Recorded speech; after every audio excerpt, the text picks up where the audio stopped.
What is it to be an empath? My name is Arcadian, and we're going to unpack this very briefly for you today.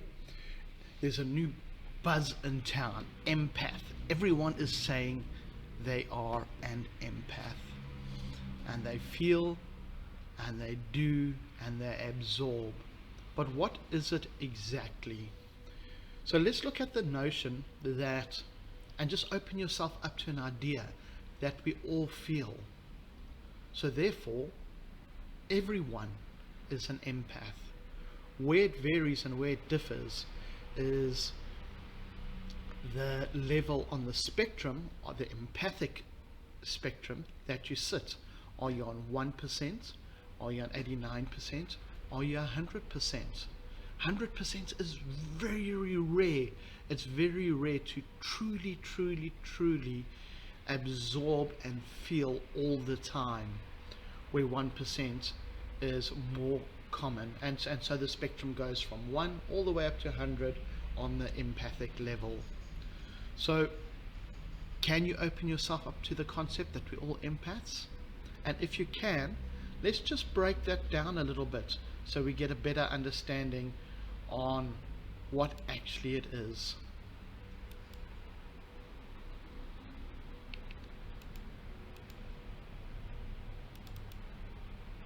So when you're talking to someone and you just having a conversation and you feel their thoughts, you feel their emotions, you feel their pain, it's very important to clear out the differences, so in essence they responding in a certain way, they think they're responding in a certain way, and they've got cues that explain that.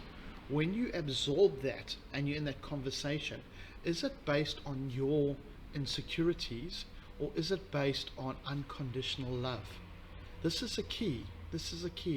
Remember, if we desire to communicate with well, it's important that we all have a grounded appreciation of someone else's unique model of the world. So when you in an environment and you're absorbing this information, you're absorbing their feelings, their thoughts perhaps. Is it thoughts that you are in yourself creating within yourself, or is it their thoughts, their ways? Remember, we've unpacked a few times the 4 levels of communication, and as an initiator, it's always if we're initiating, it's what we intend to say and what we actually say, how the cues fall out and what we actually say. And then on the other side, it's what the other person hears, and then what the other person thinks you meant by what you said and how you interpreted and how you put it out in the world. And I would like to bring this back to the word empath. When you feel something, do you allow that feeling to control you, or do you control the feeling? Is that feeling, that thought, that little process that you're having, forming your own little body and becoming a puppet master to control the puppet, which is in essence you? Or are you setting up boundaries for yourself, whether it be mental, whether it be emotional, whether it be spiritual or physical boundaries, to control the actual thoughts? It's a deep idea here and a deep concept, but in essence, empaths around the world are beautiful people. We all have feelings. We all absorb something based on our life experiences from the past. But where do you fit in on the level, on the spectrum from 0 to 100? Are you very acute in the matter and really up there where you allow your processes, you allow the feelings that you feel is right for you, that the other person is feeling and thinking, affect you and manipulate and control you? Or are you in control of that, and you in essence can use your gift, your talent on really connecting with someone to help them and assist them in moving forward in life? Once again, big ideas. And before we head off, let's just look at, the different stages. You have an introduction with yourself. You remember we always talk about the desire to take you from an ideal state to a desired state. So when you have an introduction with other person, even with yourself, when you start facing your shadow self, there's an attraction to something, and it vibes, and it's wonderful. Then you acquaint yourself with the different types of formats, the different types of knowledge, the different types of feelings that you're feeling. At some point in that, you're going to get into this little a power struggle. This power struggle whereby you're going to start questioning, is this right? Isn't it right?